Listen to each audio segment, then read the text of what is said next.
This is Food for Thought with Deborah Walker. Welcome to Food for Thought. This week, Robert Forman, author of Enlightenment, Ain't What It's Cracked Up to Be, Executive Director of the Forge Institute and Founding Executive Editor of the Journal of Consciousness Studies, and he's acknowledged as being one of America's most respected spiritual teachers. Hello, Robert. How are you today? I'm wonderful, and it's a delight to be here with you. Thank you. Now, Enlightenment Ain't What It's Cracked Up to Be is a description of your spiritual journey that you've taken to living a life of spiritual awareness. You lay yourself bare in the book as we follow you on your ever-maturing spiritual life. It's partly a memoir and partly you've had a profound spiritual journey from my perspective. I feel what you've done with this book is make spiritualism real and accessible for people like myself. You know, you've set out to make sense of your own spiritual journey, one where others make it seem so great, so amazingly out of this world to have that experience. You know, an experience that, you know, you think is going to be this perfect way of life, and yet you've made it clear it wasn't like that for you at all. Yeah.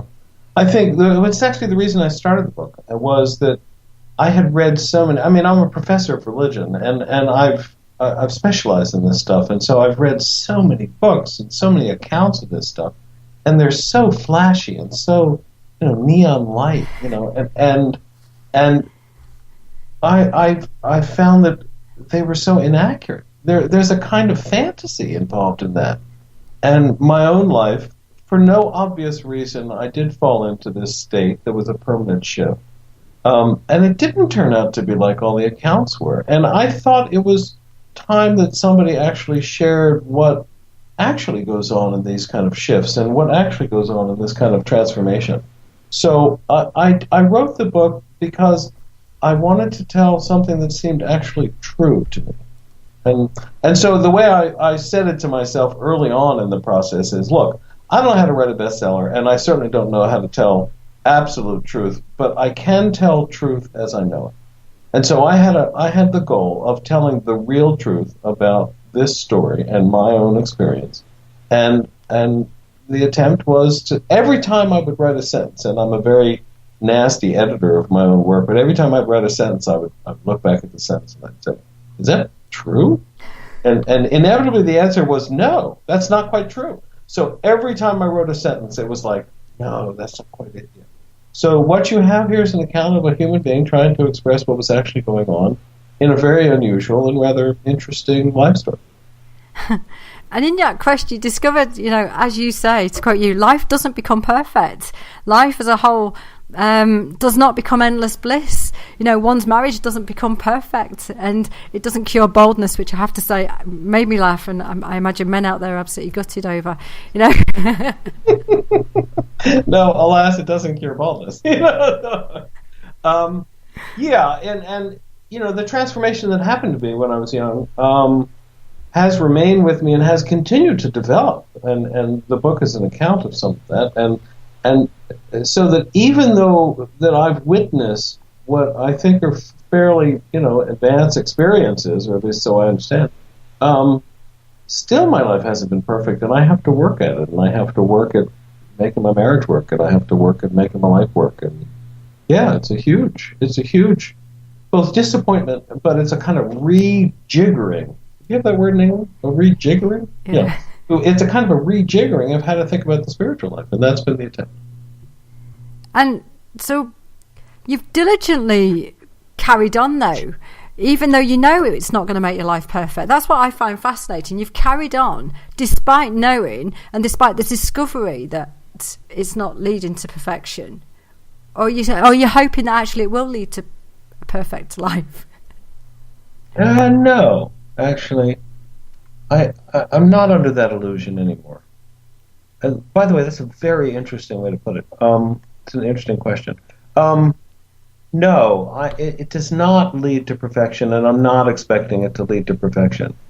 But the carrying on, look, you have pain, you have difficulty, we have something that doesn't work. And I think if there's anything that separates me from a lot of folks is I've never given up. And when I get into pain and when I get into something that doesn't work, my challenge is always to try to figure out what's not working and how can I make it work better. And that's played out in my personal life and it's played out in my professional life. And so the challenge, I think, and I think the challenge of all of us is, you see something that's not working for yourself and you go, the hell isn't working? And how can I make it work? And what can we do that's better here? And for me, the question is always, what am I doing to cause my own pain?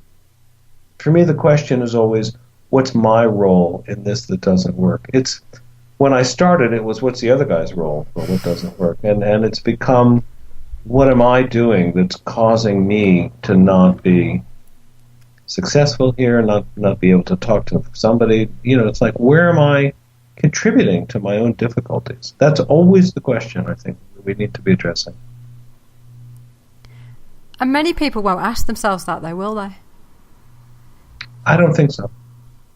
I mean, I think everybody can. But, and here, I don't want to toot my own horn here, but I think there's a real courage in that. It's because we're all defended.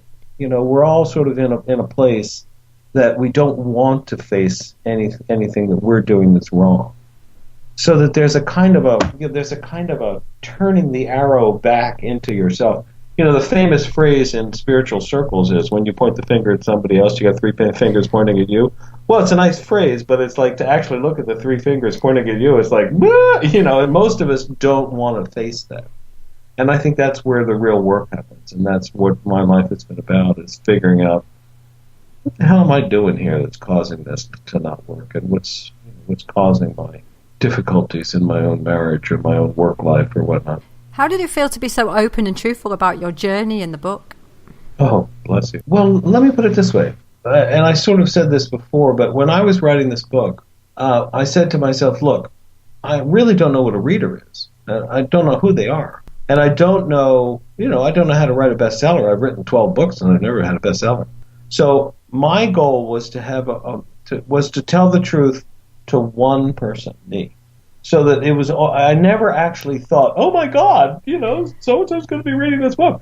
Except for my wife, by the way. I was quite concerned about that. But I never thought somebody was going to be reading this, and oh my God, how embarrassing that would be. There's a section in there that's fairly straightforward about some difficult stuff I had with my mom.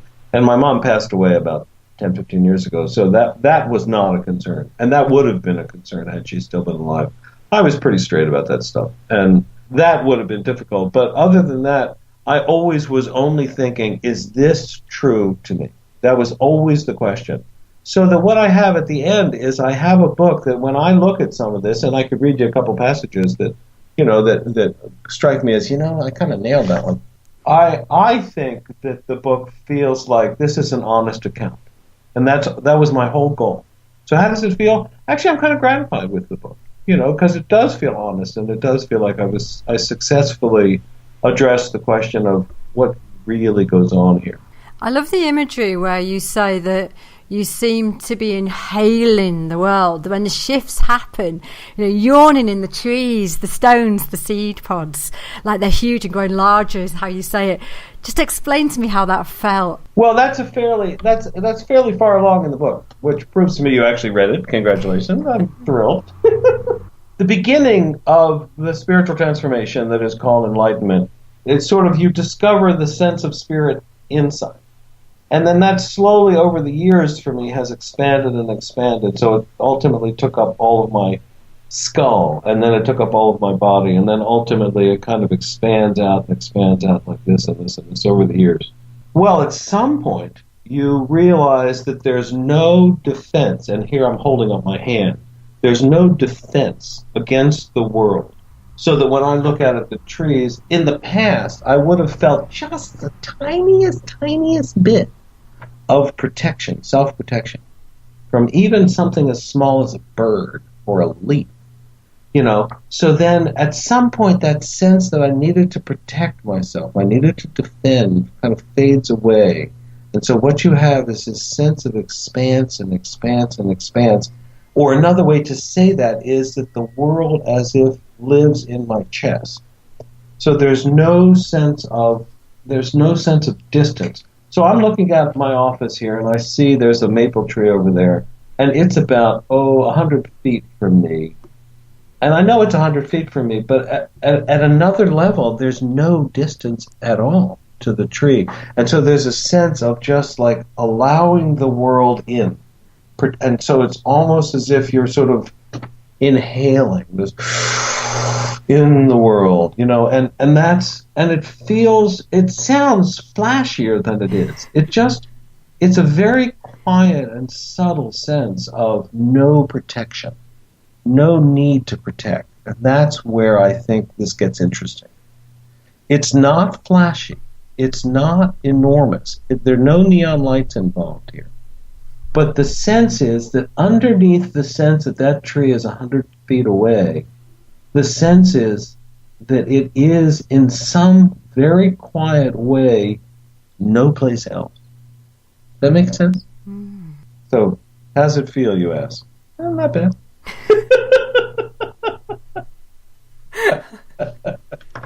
Just to play it down a bit. It's interesting that the whole no need to protect anymore.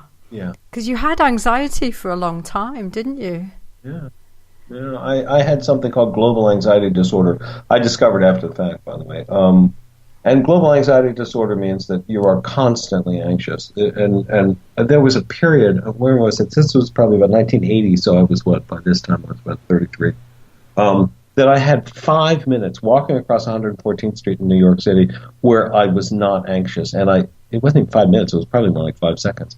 I was walking across the street and I went, oh my God, I'm not anxious. And honestly, I didn't know that was possible. I didn't know that one could be without anxiety. I thought it was just the way everybody felt all the time. It was what I felt all the time.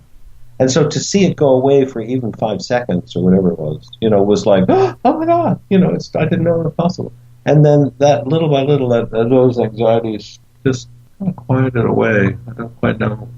After some months, it was like, oh, I haven't been anxious much this hour. And then after some more months, it was like, oh, this morning I don't think I was anxious. So, yes, the journey I've taken has been a long one in terms of psychological health. It's fascinating that the taking away of the anxiety, because I have so many clients who suffer from high anxiety now, and I do think it's because of the stress of the world. And I think so. But I tend to think that this stuff is about who we are and what we bring to this stuff. It's like, yes, the world is a place that there's plenty of room for anxiety. God knows there's all kinds of things that are scary and anxiety producing. But I think it has to do with how we're engaging the world. And if I had a client, in fact I do spiritual counseling, and when I have clients that are very anxious, my question is always, what's going on in you that's leading to that? And how's that, how are you holding up your hand to the world so that things need to be protected so much? That's always the question. Interesting. Now, you invite us at the end of your book into the ambiguous privilege that is a life of silence. And now this type of life opens you bare. It makes your life fictions, as you call them, from parts of your book. Now, rather than happiness, in the end, what you get is to become ever more kind of real. You get to understand, you get to stand bent under the burdens of few and few of your own lies, as you say. We must build our beliefs and cling to our truths. And if we are to be free, really free, we must extricate ourselves from the comfortable wombs of truth. I love the language you use. For they can eventually become our prisons. And I found that really interesting, all those different parts, bringing them together. Isn't the truth something that's too scary for many people to actually face, therefore to want to take this type of journey that you have taken? Because in which they will learn about themselves and the constructs that they've actually created, because these lies keep people together, don't they? Yes and no. They keep us together, and they also end up keeping us from each other and from ourselves. I would say, and I have a sort of theory here, and I've never heard anybody else kind of have exactly the same sense of it, but I would say that if I was 20 and somebody zapped me and said, gave me the experience that I have now at 60, I would be completely and unutterably shattered, because I am so much less attached to who I am and what I am and the world and in the way that I conceived of it back then. But when I was 20, I didn't have this experience, and I couldn't have maintained it. But what I could do was I could ask myself, where am I screwing up? And so that I take like a little baby step when I'm 20. And I say, ooh, I'm doing that to myself there. Or I'm standing in the way here. And it's a little one. And then I take another little step and another little step. And so over the years and years of self-criticism and listening and learning and trying to learn from the crit that I get from my friends and trying to learn from the mistakes I'm making in psychotherapy and in just self-reflection, little by little I've let go of the lies that I was telling myself. You know, the lies like, oh, how cool I am, or how good looking I am, or the fact that, you know, it's like I'm the smartest guy in town. I mean, all of these kinds of things, those fictions, you have to let them go. But you don't let them all go at once. You go, oh, maybe I'm not the smartest guy in town. And that's just one sentence, you know? And then it's, oh, maybe I'm not the sexiest guy. Or, you know, it's like whatever your thing is. You know, it's maybe I'm not doing this right. And maybe when I say, oh, you're not listening to me, maybe I'm the one that's not listening. You know, and it's like each step is just a step. But each one makes us freer. Each one makes us less attached. And whatever I'm attached to is my prison. And it's in that sense that I'm after letting my prison walls go. And every time I take a step out of my own illusion, every time I disillusion myself, I'm becoming that much freer and that much more open. So that my goal is to, when I engage somebody like you, that I don't have a whole lot that I need to protect with you. That's my goal, you know. And God knows I've got lots to protect, you know, and I still have lots to protect. But I'm protecting less than I was when I was 25. And that, I think, is what people can do and must do, because that's where freedom comes. And that's where real becoming more and more alive. And you're right, the book at the end says something about it's not happiness we get, but become more alive or become more real. And it's like, what is it to be real? And what is it I'm telling you what's really so for me. And that's what makes it delicious and scary and ambiguously sad. So all of those are where I want to be in more and more of my time. And I think everybody wants that. But I just have a weird way of putting it. I did feel that throughout the book, I wanted to laugh at times and then I had sadness at times, because I felt that in many respects, what many people are searching for isn't what they're going to get. And I like that. Frankly, maybe you have this experience too. I don't know about any of our listeners here, but I carry a sense. When I was younger, I was always anxious, and I also was depressed for quite a number of years. And I carry a sense of depression with me. It's like that's part of who I am. That's part of my story. So when I laugh, I also am feeling rather sad. And when I'm sad, I'm also feeling rather tickled in some sense, because I know that's where real life is sometimes. And so that there's a sense for me of happiness and sadness are like, not flip sides of each other, but well, the way I put it is that the spiritual life itself feels like joyous melancholy. And that quality of joyous sorrow is, I think, the ambiguous privilege here of being real. I think that's what it feels like. And I can't say other people feel that way. That might be just my own weird way. But my sense of it is we all feel somewhat that way. I don't actually think people realize they are creating the lies they do, or imprisoning themselves in the way they are doing, though.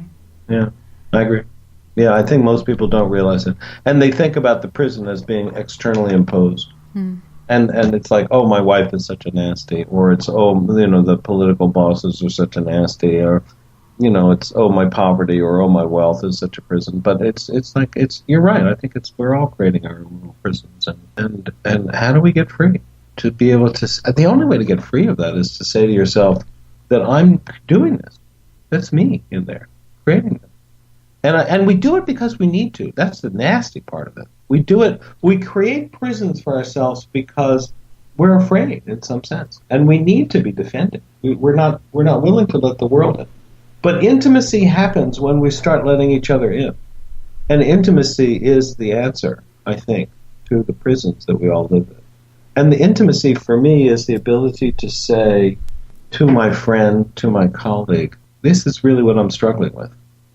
And to be able to explore out loud where you're really kind of wrestling with life and wrestling with the reality of life.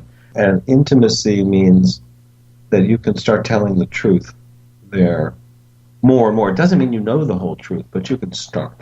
You can be kind of feeling your way into what's going on. It's a matter of exploring it in the present. But that would leave many people feeling very vulnerable, wouldn't it? Yeah, vulnerability and intimacy are flip sides of each other. Vulnerability means you're at risk, right? That you're daring to take a risk. Well, you dare to take a risk when you tell the truth. And when you tell the truth, it is risky. You're not being defended right there. But of course you don't go 100%. You never can go 100% in telling the truth. You can go 5% when you tell the truth, or 10%. 10% more than you usually do. And that itself is like, another little baby step there. So it's not a question of, oh my God, I have to reveal everything. But it's, if I'm going to be really honest with myself and honest with another person, of course you're going to make yourself a little vulnerable. That means you're being a little less protected there. And how cool is that? But of course you got to pick the right friends. You got to pick people you can trust. And it's important about who you surround yourself with, isn't it? In Yeah. regards to being able to do that. Yeah, it is. But of course, when people say, finding the right people is an art in itself. And the way I like to tell people to do it, and I teach a program called, my colleague and I teach a program called Soul Jazz, which, to get a plug-in, the website is souljazzonline.com. What we say to people is, you put out a little feeler to your friend, and you say, here's something true, how do they respond? And do they respond with, ha ha ha, or do they respond with, yeah, here's one of mine like that? And if you find somebody that's willing to kind of share with you a little of their own vulnerability, then you go a little more, and they go a little more, and you go a little more. And so that you can kind of step your way into intimacy. So you're learning who's trustworthy and who's not. And you talk about how important it is for you to now work with others who sustain the flow in your life and enable you to do that sort of thing, so that you can, in your words, speak, jam and play and work with others to co-create mutuality. And I think, that's I think a real privilege. And I have a feeling that some of our listeners know that privilege. It's not only me, but I want to work with people that I can tell where I'm really struggling and where I'm not. And there's no judgment involved. There's just like, oh, he's struggling here, and she's struggling there. I want to be able to work with people like that, so that when I get into a problem in work, when I get into something in work that's cool, I can say that's cool. And when I get into a problem, I can say I'm struggling here, and they say, oh, that's interesting. I'm struggling in a similar way over there, and it makes the whole thing. You see, I think the trick of living a really meaningful life, I think, is to be able to feel or live your life in such a way that is in alignment with spirit. And spirit has the quality of no borders, no limits, no resistance. Can I be in my work in such a way that I'm not resisting? Can I be in play in such a way that nobody's resisting? Can we all be that free so that the play and the work, as George Bernard Shaw once said, I do what I do and I let others figure out if I'm working or playing. It's like that's the quality I want in my life. It's like, it all feels like a kind of easy. Look at the conversation we're having. We're both doing work right now, right? And you're kind of inviting me to kind of explore what I'm saying in the book, and I'm. They don't know this, but I'm looking into your eyes, and we're both paying attention here. And I don't feel a great deal of resistance in this conversation, and we're both kind of learning here about who the other is and who we are, and there's a kind of it's like jazz, And if we weren't on the radio, we might be talking even more intimately, and you might be telling me of your struggle with your, marriage or your work or whatever, and I would tell you a little more about that, and we could go almost anywhere, and that's what intimacy is like. It's just no resistance, no limit. And I think that's where I want to live my life. So I look for people I can play with. And it was fascinating, you outlining what happened when you were creating the Forge Institute. The relationships around that were actually quite difficult. In your words, how could you get it so bollocksed up? Which I had to laugh at, because it's very difficult at times to create things with other people, isn't it? Right, of course it is. And again, the trick there that you're pointing to, that I know because I've read the book, the trick that you're pointing to is that one of our colleagues, a guy named Michael, I think I mentioned names in the book, guy named Michael says, you guys, you create a little triumvirate here, a little group of 3, and nobody else can break in. And the damn thing was, he was right. And I could see it. And once I was able to say, oh, look what we've done. Ouch. It's like I see what I'm doing. That broke the space open. Had he said to me, oh, you're making a group of 3 and we can't break in, and I said, no, we're not. It's like that wouldn't have gone anywhere. But the truth of the matter was, each of us could say in our different way, each of the 3 of us in that moment could say, maybe I am doing that. I have to own that. And that it just broke open right there. Things took off after that. And this Soul Jazz program that we're developing and teaching now grew directly out of that conversation. Absolutely. The approach is obviously very much applicable to big business, and I feel that it would be very beneficial for people to actually be taking on very much what you've done in regards to the journey that you've taken with meditation, and to actually strip yourself bare. I do think that actually that would be very beneficial for many of our leaders in business. I think so, but I don't have a whole lot of experience. I'm not a big businessman. I'm a scholar. It's like I've been teaching in a college for many, many years, and I run a nonprofit. And a nonprofit is not huge. I can't answer that question. I think that's correct. I know people are better off personally. The freer we are of our own illusions and delusions, I think the freer we are as human beings. Whether that works in a big business, I think so. That's about as good as I can say. But it does seem to me that, oh my God, if a politician could actually own up to the fact that, he's bullshitting. It has been from the beginning. Yeah, and has been from the beginning, and maybe it's time for us to tell the truth. It's like, I think that would have an amazing effect on the way things run. And it would mean real learning, and it would mean real connection with each other, and I think it'd be great. But again, I'm not a politician. I'm not a big businessman. I'm afraid I have to leave it to the politicians and the big businessmen. Very much create a very different government.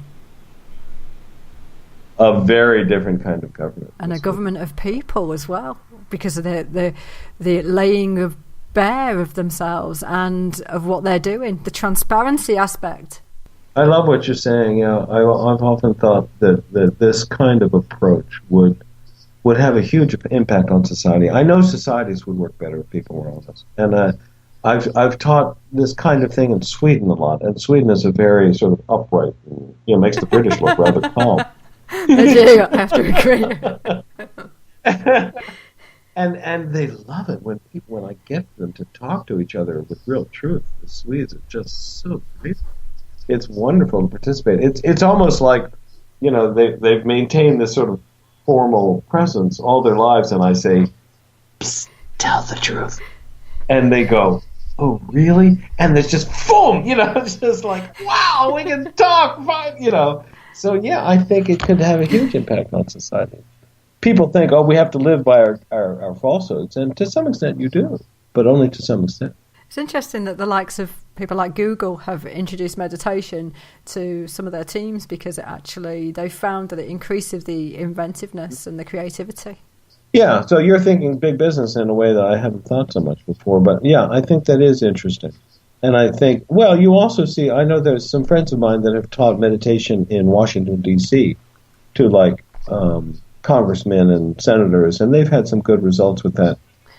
It hasn't had much of an impact on the way our government works, but that people seem to be feeling a little better, I think. Sadly enough. I'm pretty down on our government right now. It's been a terrible couple of years. I can't say we're getting it any better in the UK at the moment, to be honest. You haven't missed a day's meditation in about 40-odd years, I understand. Hang on. I started in 1969. What year are we in? 40, yeah. Oh, my God, 43 years. Are you the equivalent of a modern-day monk? Well, it's interesting. In a funny way, yeah, and I think that this is what it is to be a monk these days. If I can wax scholarly for just 1 minute here, monks only exist when a society can support them. And society has supported its monks because there was a land that was given to the monks. And the monks could, because they own land, the people would farm the land and give them a percentage, and that allowed the monks to survive. And then this is true in India, and Tibet. The Tibetan system is slightly different. but in India, the Indian monasteries own these huge swaths of land, and that's what supported all those monks. Same is true in the West. These people were given huge endowments, and people would go into convents and monasteries with big endowments. Well, we don't do that anymore. We don't have that kind of ownership. And so nowadays, it's like, are you nice enough to give, a few bucks to the monks? Well, that's a lousy system and has not supported the monks very well. So what do people like that do now? People like that become people like me, and probably you. We get serious about our meditation life. We get serious about our life of ongoing growth. We get serious, and we write books, and we hold seminars, and hopefully we can make enough money to survive on if we run our seminars. And if we can't, then we do it part-time. And I think that's kind of what has happened to this kind of people. I mean, I'm a very introverted guy. Most monks were introverted kind of people.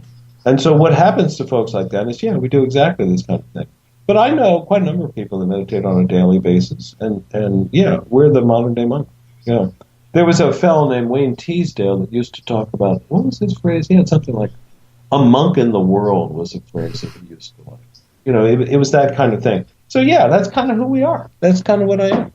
I'm a monk in the world, and for me, again, if enlightenment ain't what it's cracked up to be describes, I had this rather unusual transformation when I was 24, and that's led me. That's not only led me, but been part of the path of my becoming this introverted kind of reflective guy. So that the transformation that happened to me was not the beginning of, but certainly a major step in the formation of my life. And I think that's what happens to people like this. It's like we all... I just read a study recently, a PhD recently, that said that people that have transformative experiences, almost 100% get curious about what happened to them, and that leads them on to studying this and reading. A few of us become scholars, and I think that's a nice way to think about it. Yeah, monks in the world. So do we need to dedicate ourselves to finding ourselves, do you think? Yes. The question is how. I have this theory. I'm giving you all my theories. Thank you. I am blessed. I have a theory. It's called Ishta Sadhana, and there's a thing in India that it's called Ishta Devata, which means that everybody chooses their own deity. And the way I actually think about it is the deity chooses them. In other words, Shiva says, "You're mine," or Vishnu says, "You're mine." And I think a path kind of chooses you. So that I wouldn't say that everybody should do transcendental meditation, which is what I do. I know people that have responded to Zen, and my wife responds to yoga, and other people respond to naturopathic health stuff. And I think there are different paths that kind of choose us. And mine has been very meditative, and yours seems to be more in the naturopath stuff, the health-related stuff. And I think that all of them, in a certain sense, are leading us to become more self-aware and more conscious of what we're doing to create our own lives and our own ways of being. So your question was, should everybody, take on the path of self-discovery? And I say, yeah. But exactly what that path looks like and exactly how to do it, I'm afraid I don't know.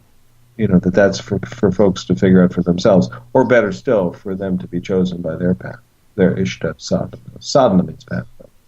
So I think everybody should do this, but again, I don't know how. Our world is now so busy, though, and it's so full and on the go, and so much stuff comes at you the whole time.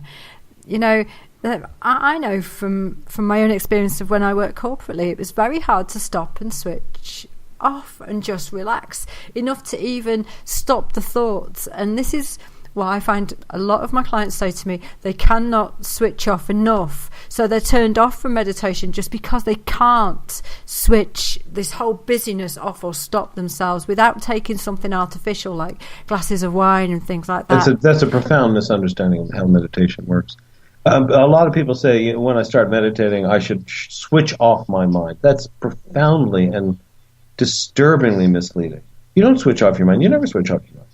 Rather, what meditation can do is it's like you just quiet down enough so that if you think about, I'm this busy, I'm holding my hands up so high, I'm this busy, if I can slow down 10%, if I can even slow down a little bit, and it doesn't have to be visible, if I can just kind of just enter into the process of slowing down myself a little bit, that itself is the critical act. It's like, I meditate. It's like, I have times when my mind is very quiet. And I also have times that, very noisy. And that's the process. So that for people to say, I can't switch myself off, of course you can't. But that's not the point. The point is that you give yourself the space to allow yourself to move forward a little bit and to relax those places that you're stuck just a little. People are so impatient with this stuff. It's life transformation, and it's like, do I have enough space? Can I create enough space in my life that I can quiet down my mind and quiet down my life just a little today? And the answer is sure. You can do it on the subway, for God's sakes. You don't have to be a monk. God forbid. We're monks in the world. And that's, so that, no, that's a scary misunderstanding and very damaging to folks. No, they won't switch off their mind. And if they think they've got to switch off their mind in order to do this stuff, they're going to be awfully disappointed. Yeah. So the invitation is, can you be a little better? Can you get yourself a little wiser? Just a little today. That's a bit. I think that gives people space to actually try it now. Yeah, and I think, for me, transcendental meditation was the one, but there's all kinds of paths out there. There's all kinds of practices. And, go down to your corner yoga shop and see, see if it's like, see if that works for you. See if something else works for you. No. It's not. That's kind of my lesson here. It's like, I thought that everything was going to like go, you gain enlightenment, and just, bang, everything is perfect. No. It's like, no, you bring some level of wisdom into your life, and then you bring a little more next year, and you bring a little more the following year, and that, I think, is how this stuff really works. And you bring a little more. Now, for me, the experience is, can I bring a little more openness into my life? Just a little more spaciousness. And if the answer is yes, then I bring a little more spaciousness in another 6 months. So it's not a question. It's not like a toggle switch. It's not like an on-off switch. Rather, it's like a rheostat. You turn it up just a little bit, just another little bit. And I think it's interesting when you're saying that you have to give yourself the space to actually explore this. Right. And most people don't nowadays. They have their phones on. I saw a video just recently on Facebook that someone had put out, and they pointed out that every single conversation these people were taking part in was almost on their phones. People were constantly looking at their phones, and I think that's unfortunate. And it's these things are so attractive and so seductive. Like texting. You say, "Oh, I'm going into a grocery store," and it sounds like such a cool thing when you text it. But so I think. People come to me, and now I get a skewed audience, but people come to me saying, I don't want to be in that kind of life all the time. So then, so I get a kind of a skewed view of folks. But nevertheless, I think we all can say, I'm going to take 5 minutes today, not look at my phone. 5 minutes of not answering the phone. Is that hard? It's like, no, it's not hard. But as people are so seduced by all of this and so kind of taken up by all of this. Yeah, but that's hard. But isn't that where courage enters in? Do you have the courage to make space? Now, for me, the image of spaciousness is a big deal. The sense of spirit for me, and that's I often use the word vastness, so that it has the quality, like when we talked about the yawning in the world, it has the quality of being very big. It's like it's as if I extend out. So for me, spaciousness is very tactile. But I would say if people can simply leave spaciousness for 5 minutes, just make silent time in 5 minutes. Be bored for 5 minutes. Be open for 5 minutes. Not say anything for 5 minutes. And not be concerned about what the phone says today for 5 minutes. In that sense, I think it's the same spaciousness. You make a little space in time. You make a little space in your relationships. You make a little space for truth telling. You make a little space. And for me, it's also you make a little space just to be bigger, just physically larger. And I don't mean gaining weight. Oh, it's probably work. I'm the right person to deal with that. It's fascinating in this kind of increasingly connected world. Technologically, we are disconnecting from ourselves in many respects, God, aren't we? Isn't that true? How awful is that? Yes. I think our technology that sounds like connection is in fact a disconnecting element. I think it's very difficult for us to deal with that. And I think that the seduction of this stuff, it looks so real, and is in fact part of the illusion that we all live under. You know, I have the illusion that this is true because I read it on the internet.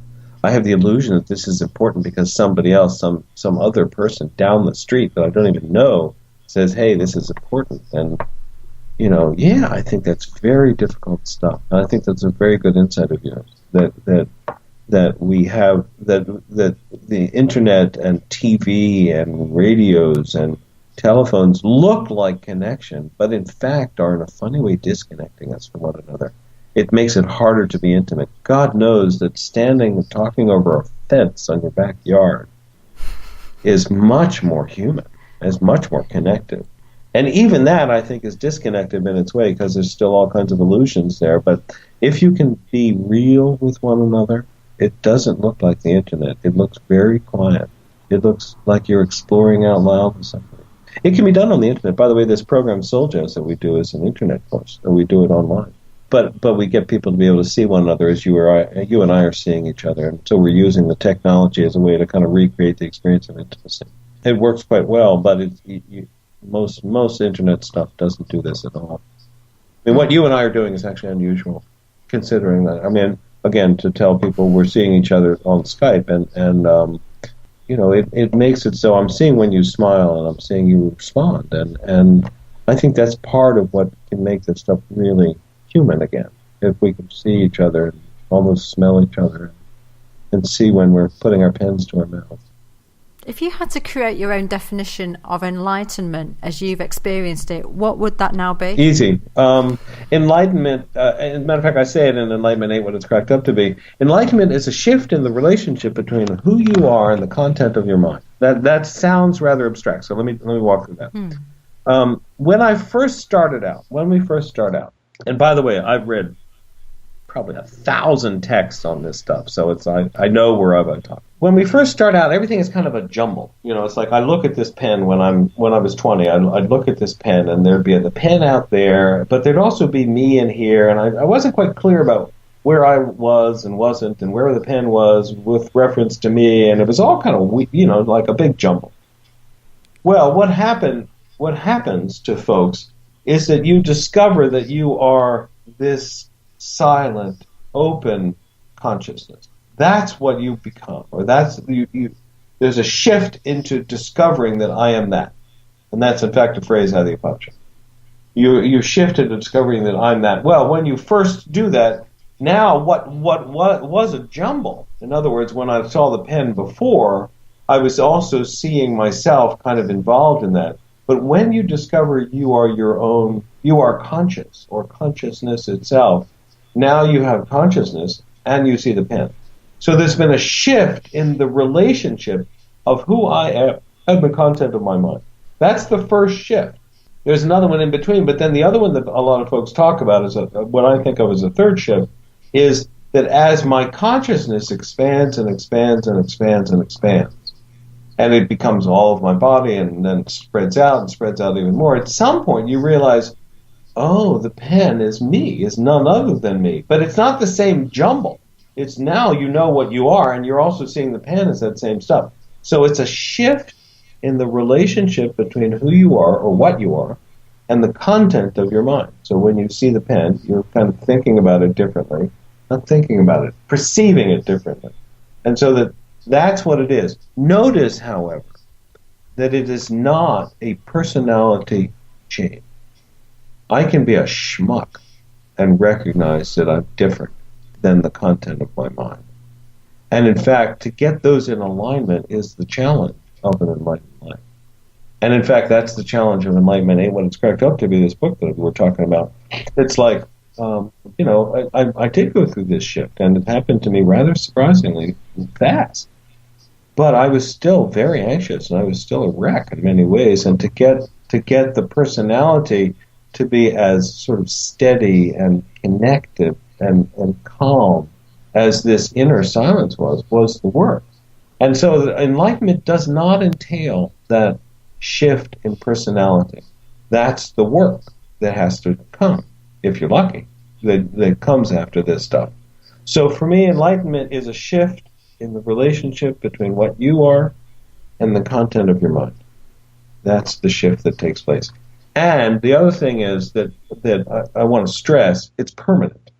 And once it's there, it doesn't go away when you fall asleep. It doesn't go away when you're awake. It doesn't go away when you're having sex. It doesn't go away anytime. It just is there. That's just who you are, what you are. And it's like it doesn't take any work for me to maintain my left hand. It's like it's just there, you know. And it's not like I think I've got to hold on to my left hand. God forbid, you know. And it's as intimate as that. It doesn't take any effort to maintain consciousness aware of itself on that kind of permanent basis. That's enlightenment. So there's no going back? No. Do you wish you'd never started? I knew you were going to ask that. I wish I'd never started. At a very kind of funny level, yeah. It's like because it's led me into a particular life, I never made any money. You know, it's like I'd like to make some more money. Would I go back though? God, no. You know, because I think what you get is you get more alive, and I don't know how else to say that. You get to be more real. You get to be more connected. You know, and the privilege of my life has been that I've gotten to meet a few people like yourself that are a real joy to interact with, and a real joy to be kind of in the process of being alive and learning what it is to be a human being together. And that's cool. That's a real gift. You know? And I think the privilege of my life has been finding a few folks that are increasingly real and are willing to kind of take on the challenge of becoming more themselves and more real. And that's better than making money. At least so I tell myself, but I'm not feeling too poor. So is life a big game for you to play in? Oh, that sounds much worse than it is. No. I would put it this way. I'm a very playful guy, in case you haven't noticed. And I find play in places a lot of people don't. In other words, you know, something strikes me as kind of goofy or funny because it doesn't involve a whole lot of personal attachment to me. But no, I don't regard it as a game. I regard it as more playful. Game sounds like you've kind of trivialized it. And I think that the when Buddha became enlightened, the story is that Indra, one of the gods of India, said to him, well, will you come out and teach this? And he said, no. Why should I bother? You know, it's like I got what I wanted. And Indra says, oh, please, please, please. You know, basically all these people need you. And Buddha says, and I'm paraphrasing awfully here, but Buddha says something to the effect of, what else have I got to do? You know, so that's kind of the way I regard it. It's like, you know, I could go off and meditate my brains out. Yeah, I could go do that. You know, it's an act of connecting, and it's an act of compassion to be doing what I can do, and I can't do much. You know, people that come to me for spiritual counseling, I do what I can for them. I offer folks, you know, this program, the Soul Jazz program. Is it a game? No, but it's playful in its way, and if I can offer what I can to folks and remain playful and remain alive, you know, what it is to become more human, I think that's worth doing. So, no, I don't regard it as a game, but I do regard it as gamey.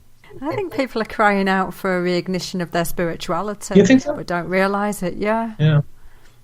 I mean, in the 60s and 70s, I think everybody was, and I think there was a huge movement of people in my generation, which is the boomer generation.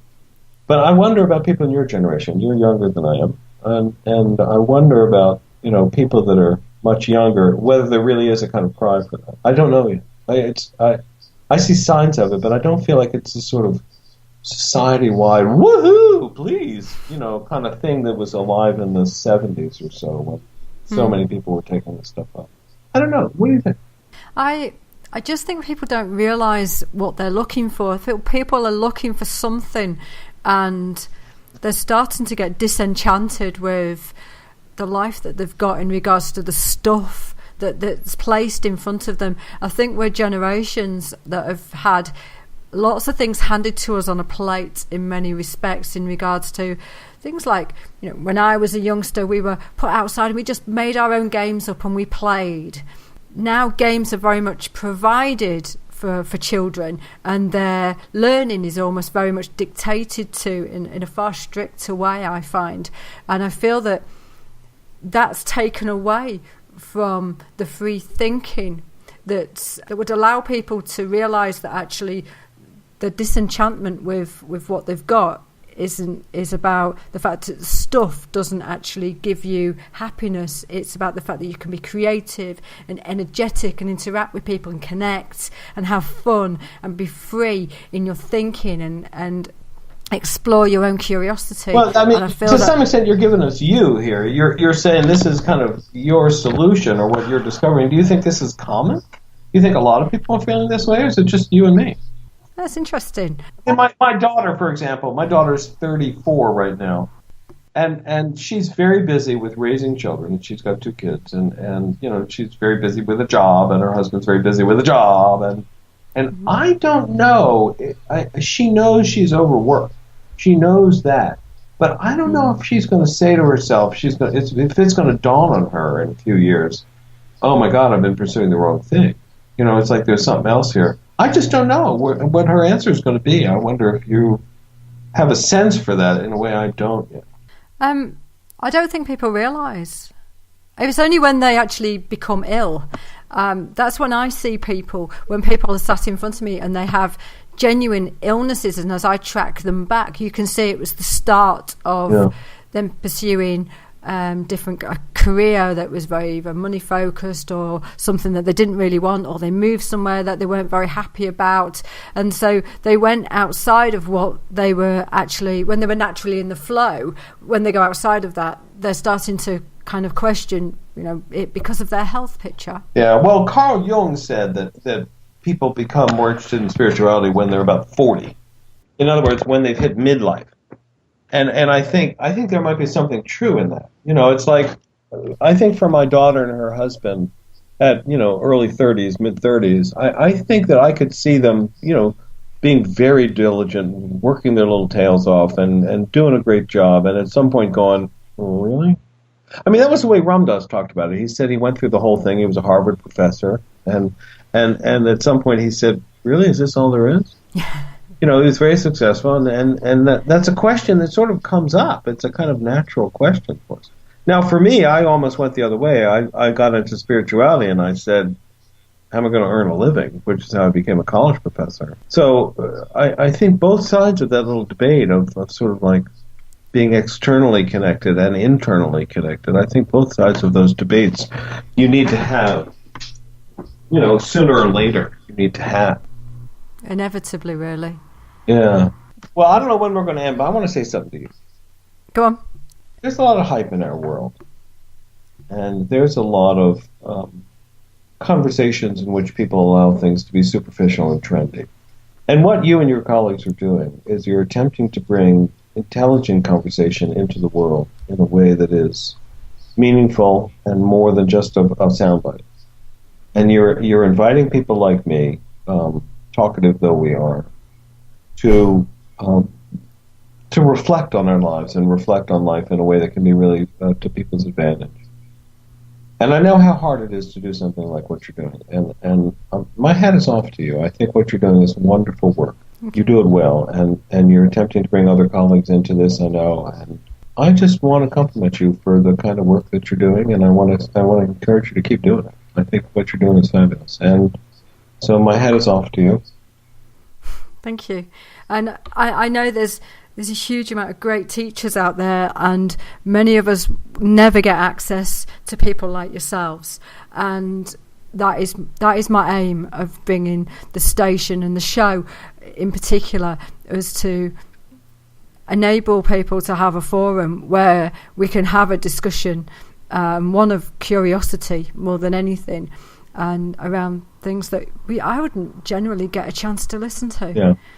Well, and I think it shows, and I think that to be able to do this, I mean, to some extent, what you're doing here is similar to what I've been doing, which is you're attempting to figure out ways to bring real wisdom to people, I mean, the organizations that I've started have been designed to help people kind of find each other and find each other in a way that makes sense and is meaningful in a modern age. I mean, to some extent, you called me a modern-day monk, and I think that's probably correct. But in a funny way, so are you. That is to say, you're not just out there making a buck.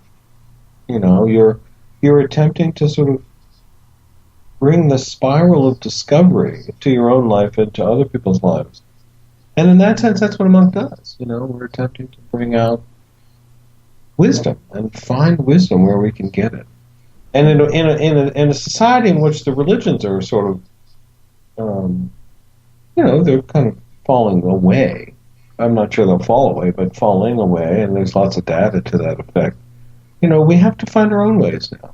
And we're all sort of in that path of figuring out how to find wisdom and what it's going to look like and sound like, and where do you find teachers, and how do you find wise folks, and that's what we're doing, and that is its own kind of spiritual quest. I mean, what you're describing is exactly what you're on is in many ways very similar to my own path, which is like, okay, given this, how do we find wisdom? Where do we find a life that's meaningful and not too attached, and is able, how can we be able more and more to improve our lives in such a way that really works, not just as another trinket, but a new kind of DVD, but is really ways to help improve lives. And so again, my hat is off to you.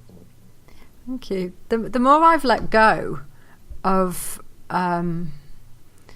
the need to kind of be a specific person and have things in my life in a specific way, the more I've felt freer to actually explore life in a totally different way on my own terms.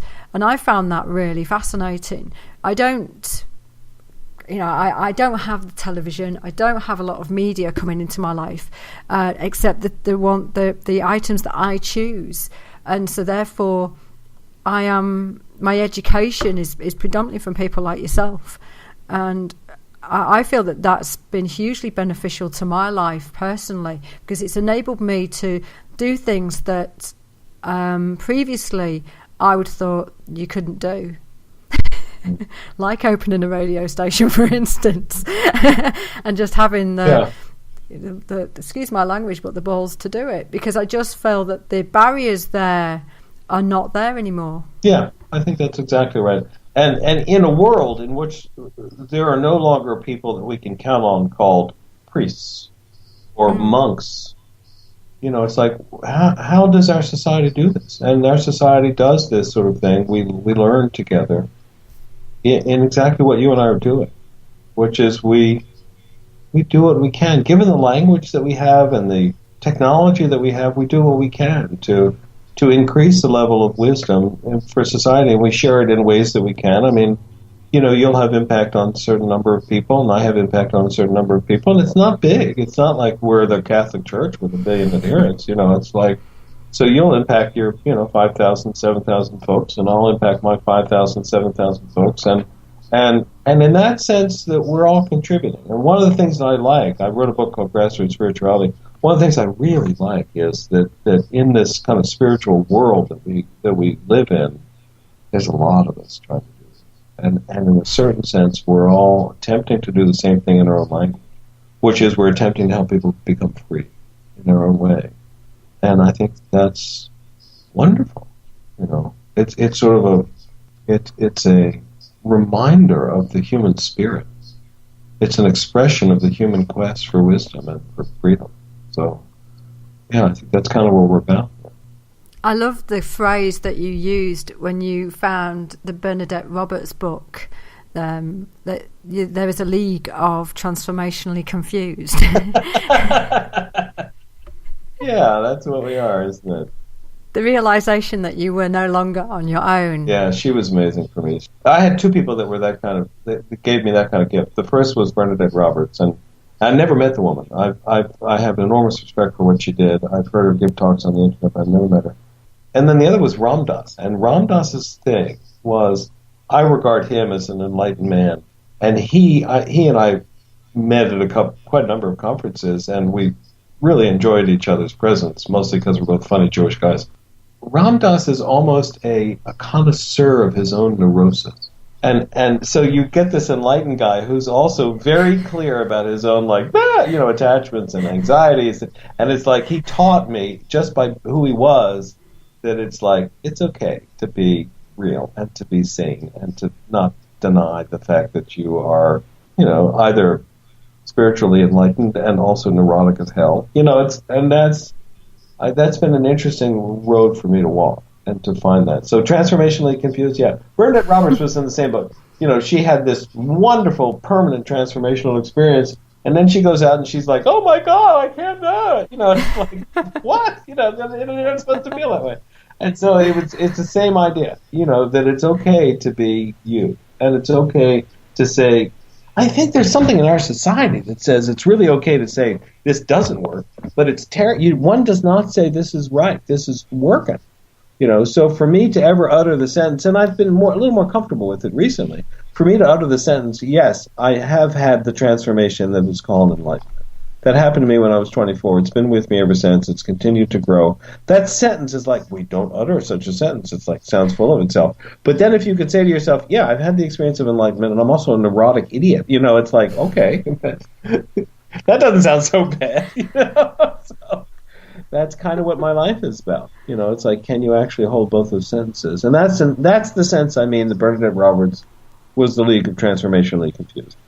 She and Ram Dass and me and lots of other folks now that I've discovered, it's like you go through these wonderful shifts, and they're fantastic, and they're important, and they really do count, and they don't make you, they don't make you a saint. They just make you have this experience, and it becomes a different piece of your life.